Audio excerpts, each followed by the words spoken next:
Hello grade 9 students and welcome to the online version of SCI9. My name is Mr. Dunbar and I'm looking really forward to working with you in this course.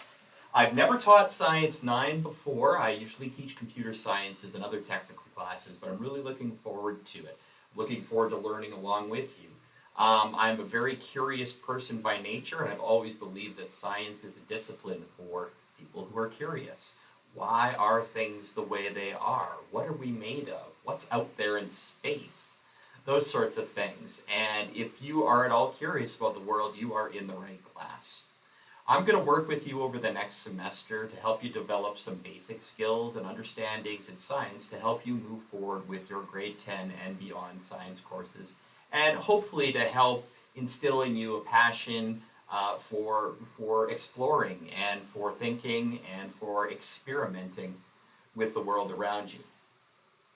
Now, without further ado, I think I'm going to take you through our Blackboard learning management system. So this is the online website that we're going to be completing all of our learning. We're going to be getting our learning materials. You're going to be completing and submitting your assignments and getting feedback from me. And also for our live sessions, I'm going to show you the rooms that we meet in.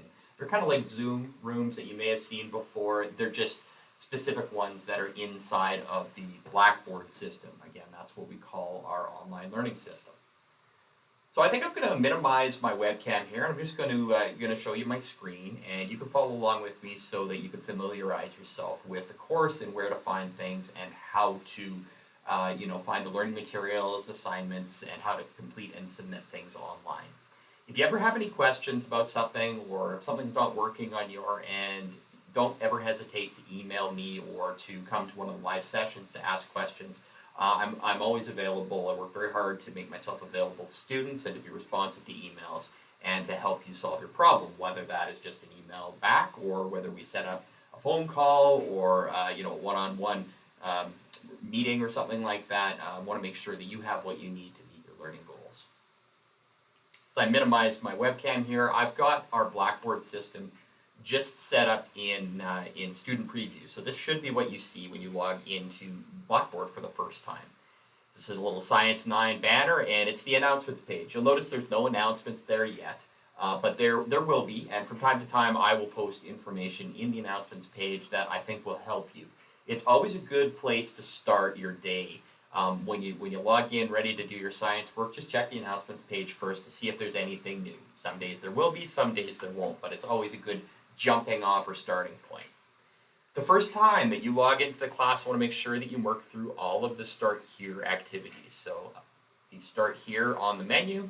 This gives you an introduction to the Blackboard system. There's about a 30-minute Blackboard introductory model for those of you who have not done online learning with the Blackboard system. It's pretty easy. It won't take you very long. It'll just help familiarize yourself with the system because it can probably seem a little bit overwhelming at first. I assure you, with a little practice, you won't have any trouble finding learning materials or accessing assignments, quizzes, and submitting those things. It just takes a little bit of practice.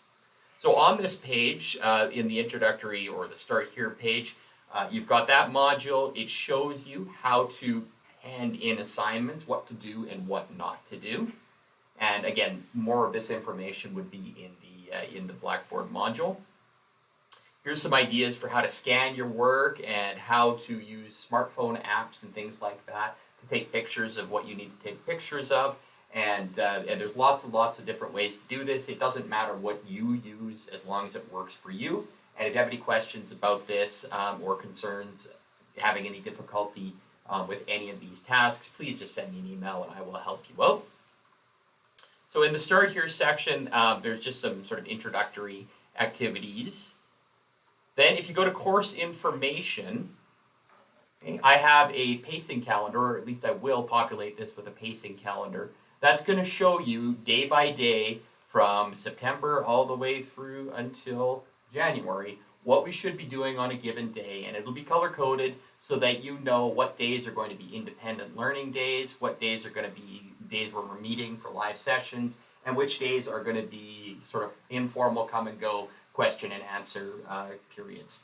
As well, it's going to show you what the assignments are, what all the due dates are. Now, don't pay too much attention to the one you see right now. It's just an example. It's actually something from a digital design class I teach.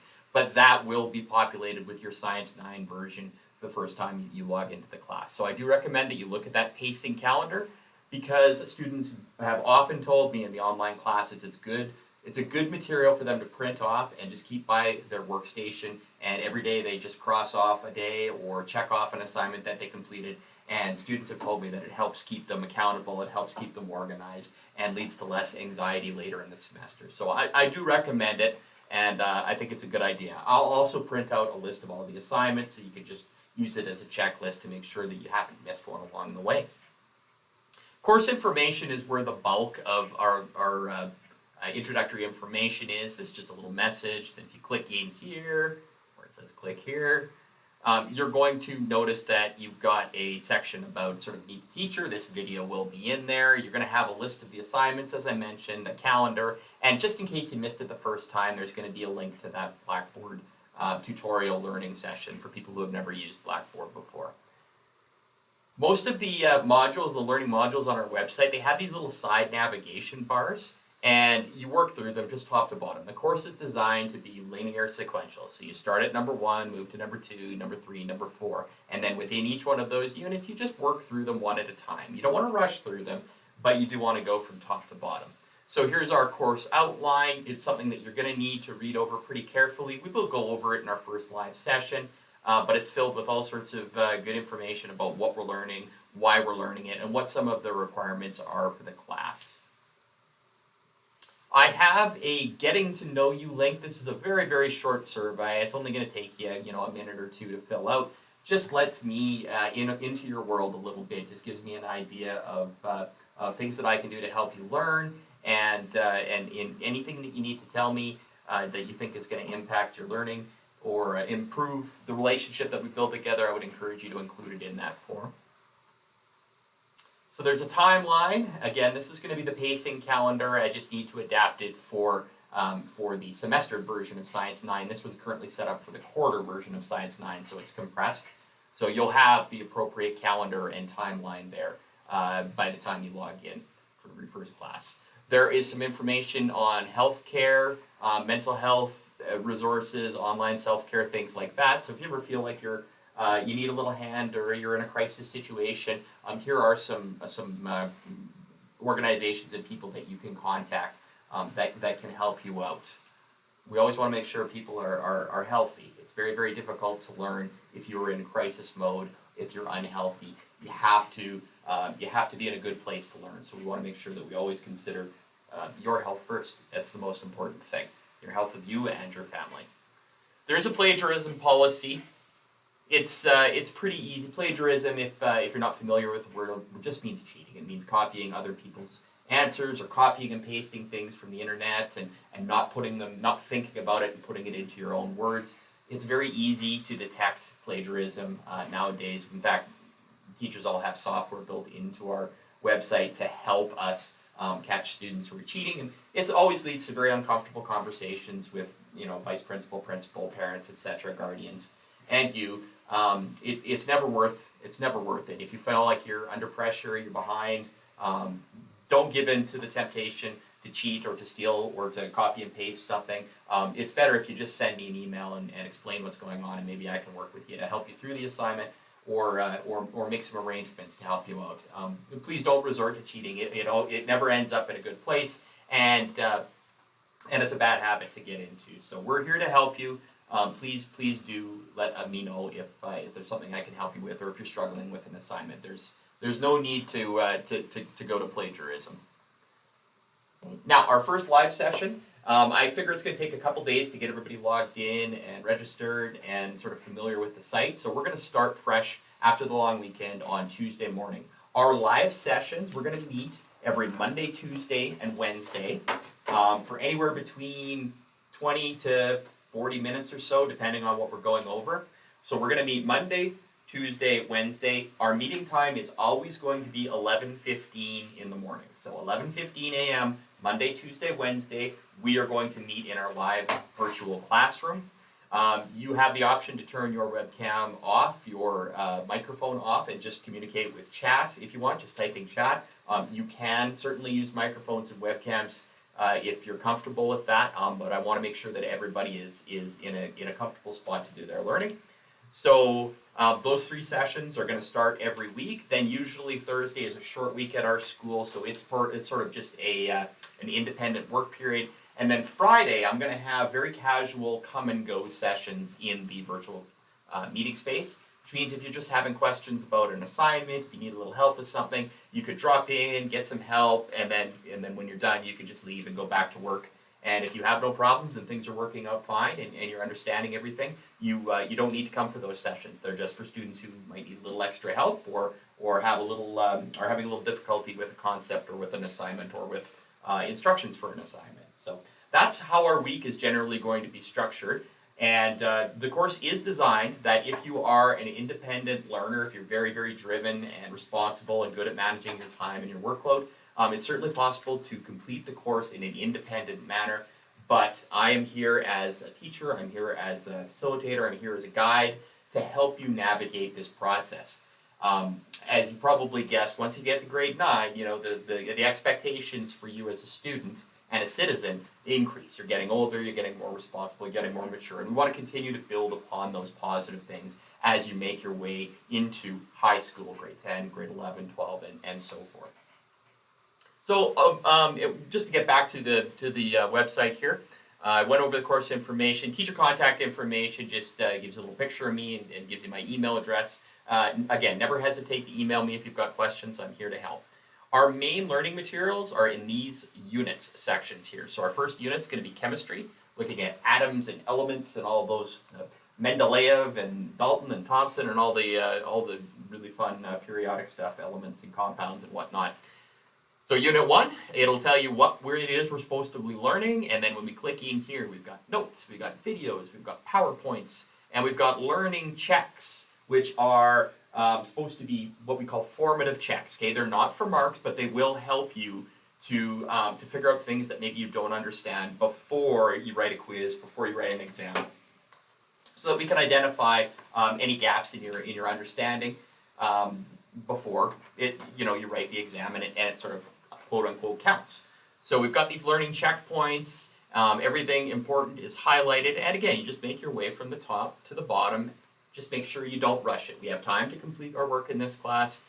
Don't rush things. Okay, stick to the calendar and make sure that you're handing things in on time. But there's no need to speed through it just to get it done. Let's make sure that we're actually understanding what we're watching, what we're reading, what we're hearing, and what we're doing.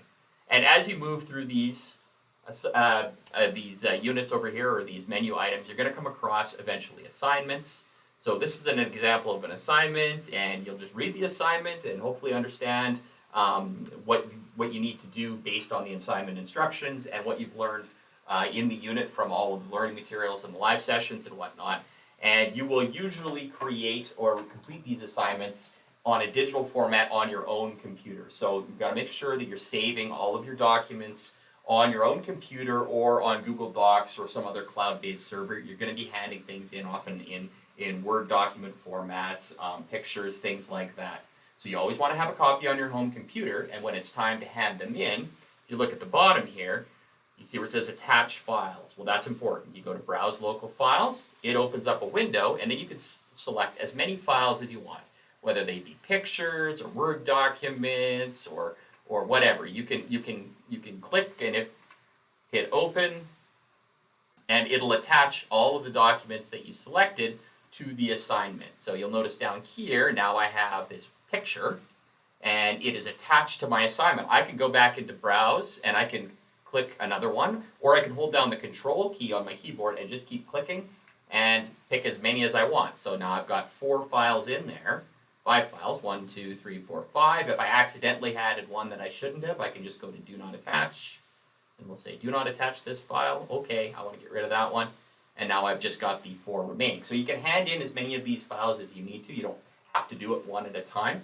And what I don't want you to do is click on Write Submission, because that doesn't allow you to hand in a file. It just does plain text, and it's very, very difficult for me to assess it and give you feedback. So you're always going to be handing in a file or possibly multiple files for these assignments. Down here, there's an Add Comment section. So if there's anything that you need me to know about what you submitted, you can type that in there, but don't put your answers in there. Your answers are going to be in a document that you hand in.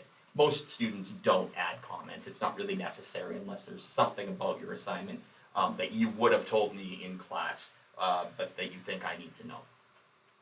So when you've completed the assignment, when you've attached it to this assignment page, you just go down to the bottom. You can either save it and come back later, or you can hit submit.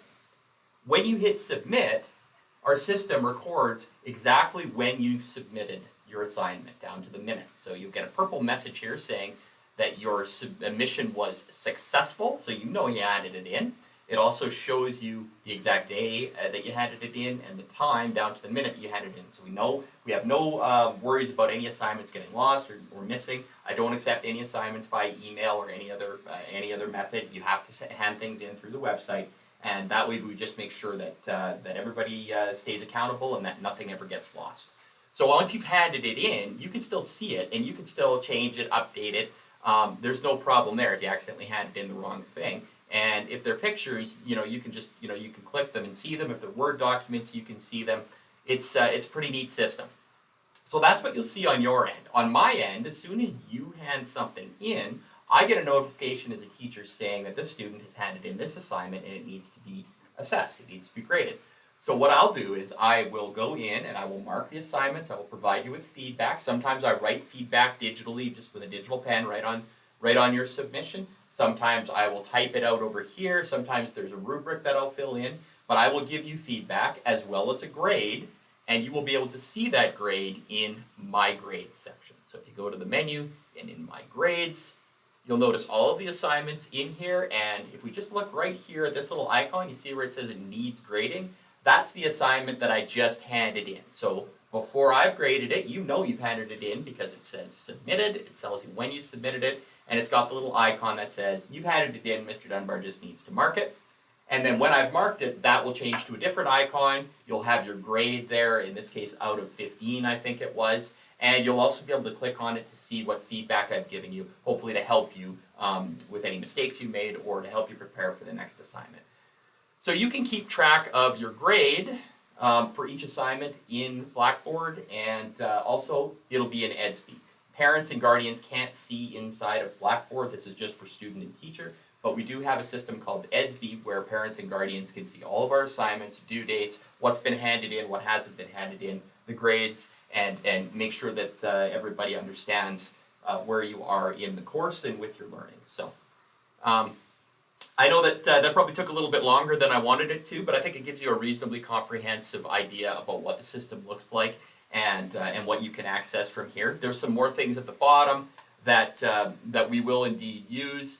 There is the live sessions. So the first one says collaborate video conferencing. This is actually where we click into when we are going to do our live group meetings. You just click the button and there will be an option at the top here. Just giving it a second to load. So it says Science 9 course room. There's only one. All you have to do is click on that, and then there's another little menu that says, flies out and says join course room. Once you click that, it'll be in, you'll be invited into our live virtual classroom. You will be able to choose whether or not you use your microphone or your webcam. You'll be able to type in your chat. You'll be able to see and hear me, and I'll be able to display my screen, and we can do our live sessions that way. So that's how you access the video conferences. If you ever miss a session, they are all recorded, and there's a link to all of the sessions that we do. So if you happen to be at the dentist one day and you miss one of our live sessions and you need some information from it, you can just click on the collaborate recording button, and you can access any of those sessions. We're going to use some off-site accounts in this one, and the one I've got linked here is Gizmos. That's a really important science one, and we'll go through how to log in and how to access that site later, but that's what those two links are. And then down here, there's just more Blackboard help, and click here to access free Microsoft software. Students often don't know that just by being a student of the Saskatoon Public School Division and Online Learning Services, or Online Learning Secondary, you actually get free software from both Google and from Microsoft. So you can use Microsoft Word and Excel for spreadsheets and PowerPoint and all sorts of Microsoft programs free online, and you can also actually download the program and install it on your own computer for as long as you were a student. So it's it's hundreds, possibly thousands of dollars worth of software that's perfectly free So if you want to put it on your home computer, you should click that link and then you can go do that. You can also do it completely online and save your documents in the cloud and create Word documents and spreadsheets and whatnot in the cloud as well. But oftentimes people are more comfortable downloading the software and making sure everything is saved on their own home computer. So that is a pretty comprehensive run through of our Blackboard system and our course. And I'll just sign off by saying I'm really looking forward to working with you. I think we can learn a lot together. And if there's something that we don't know, we'll find out together. All right? So have a great day, and I hope to see you at the first live session.